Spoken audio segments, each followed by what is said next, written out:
23. Bismillahirrahmanirrahim. Assalamualaikum warahmatullahi wabarakatuh. Kami di sini akan mempresentasikan tentang persoalan KDRT terhadap perempuan. Tetapi sebelum itu, di sini izinkan kami memperkenalkan diri terlebih dahulu. Izin memperkenalkan diri. Nama saya Rizkia Kamila Zahra dengan NPM 231000060. Selanjutnya kepada Bima. Baik, izin memperkenalkan diri. Nama saya Mima Haibah Nada Hanifah, NPM 23 10047. Selanjutnya kepada Deden. Izin memperkenalkan diri, nama saya Deden Sidik Salahuddin dengan NPM 231000053. Selanjutnya Wibisono. Izinkan memperkenalkan diri, nama saya Muhammad Wibisono dengan NPM 231000062. Oke, terima kasih. Mungkin kita langsung saja membahas mengenai persoalan KDRT terhadap perempuan. Di sini kita mempunyai 4 poin yang akan disampaikan, yaitu poin pertama definisi KDRT, kedua contoh kasus KDRT, kemudian dampak KDRT, dan juga solusi atau antisipasi KDRT. Definisi KDRT secara singkat akan dijelaskan oleh saya sendiri.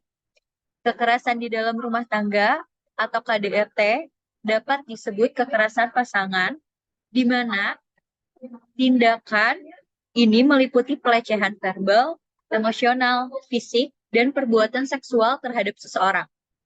Kekerasan ini lebih sering terjadi dianggap sebagai korban kekerasan dalam rumah tangga, atau bisa disebut ketika kita sudah mempunyai hubungan rumah tangga bersama pasangan kita atau anak kita. Selanjutnya, tentang kekerasan yang terjadi di dalam rumah tangga ini menyebabkan sejumlah dampak negatif seperti masalah kesehatan fisik, mental, bisa jangka panjang atau jangka pendek terhadap korban yang mengalami KDRT tersebut.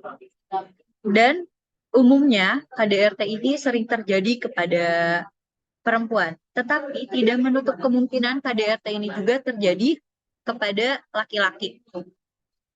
Selanjutnya, yaitu jumlah kasus yang akan dilanjutkan oleh kepada Mima, saya persilahkan.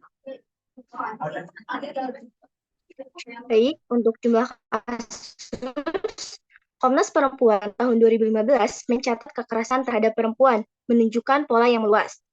Siaran pers tahunan Catahu tahun 2016 menyebutkan terdapat 321.752 kasus kekerasan. Jenis kekerasan terhadap perempuan yang paling besar adalah kekerasan pada sektor personal.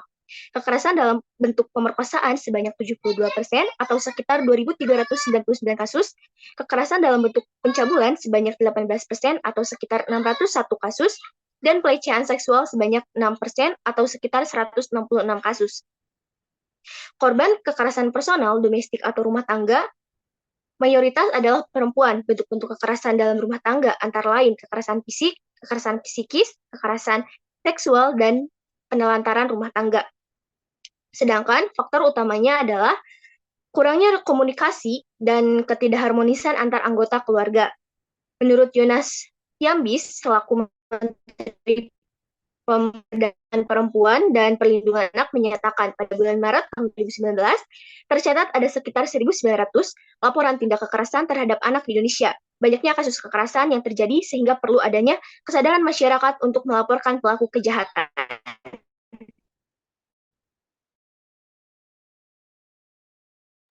Oke, terima kasih kepada Bima.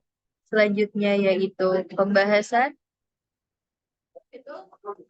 mengenai dampak KDRT yang akan disampaikan oleh Deden. Kepadanya saya persilahkan. Izin sebelumnya dampak KDRT. Dampak dari KDRT ada 2, yaitu dampak psikis dan dampak fisik. Untuk dampak psikis dari KDRT ini disebabkan oleh peristiwa traumatis. Bahkan depresi yang terjadi dapat berkembang menyebabkan bunuh diri. Faktor risiko dapat depresi pada perempuan akibat dampak KDRT berhubungan erat dengan usia, tingkat pendidikan, status sosial, ekonomi, hingga lama kerja ini terjadi. Dan dampak fisik yang dapat mengakibatkan korban kekerasan mengalami rasa sakit, baik luka di bagian dalam maupun bagian luar. Izin, terima kasih.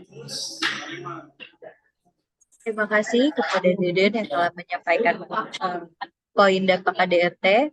Selanjutnya akan dilanjutkan oleh Muhammad Wibisono. Kepadanya saya persilakan.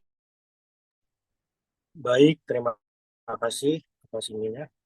Contoh kasusnya seperti Rizky Bilar yang berawal dari terungkapnya perselingkuhan di belakang korban dan tersangka melakukan kekerasan berupa mencekik atau membanting dan melemparkan bola biliar kepada korban dan korban sampai dirawat di rumah sakit Bunda Menteng Jakarta selama 2 hari.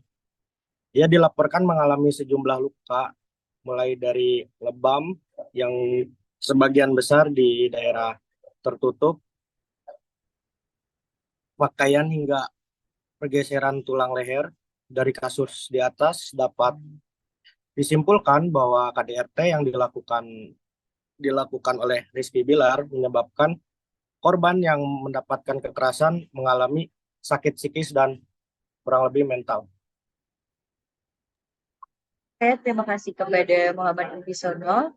Selanjutnya kita beralih ke poin selanjutnya, yaitu solusi atau bagaimana sih antisipasi supaya KDRT ini tidak terjadi, tidak marak terjadi, yang akan disampaikan oleh Deden. Kepadanya saya persilakan. Solusi dan antisipasi. Cara pertama yang bisa kamu lakukan untuk mengatasi KDRT adalah menyiapkan diri dengan tegas. Apalagi jika pasangan mulai menunjukkan perilaku atau perkataan yang kasar. Jika hal ini terjadi, kamu dapat menyuruh berhenti dengan sikap yang tegas. Kamu juga berhak menuntut pasangan untuk meminta maaf. Jangan pernah sekalipun mentoleransi kekerasan dalam rumah tangga dengan membiarkan saja dan tidak melakukan apa-apa. Ingat, kamu adalah pasangan yang layak diperlakukan secara terhormat. Jika telah menyiapkan dengan tegas dan tidak berhasil, jangan pernah takut untuk melakukan pertahanan diri dengan melawan. Dan kita bisa melaporkan KDRT tersebut. Terima kasih. Oke, terima kasih kepada Deden yang telah menyampaikan solusi dan antisipasi. Mungkin penyampaian mengenai KDRT ini cukup sekian dan 4 poin tersebut sudah tersampaikan. Terima kasih kepada teman-teman, kepada kelompok kami yang telah berkontribusi mengerjakan tugas ini. Terima kasih juga kepada Bapak dosen yang terhormat.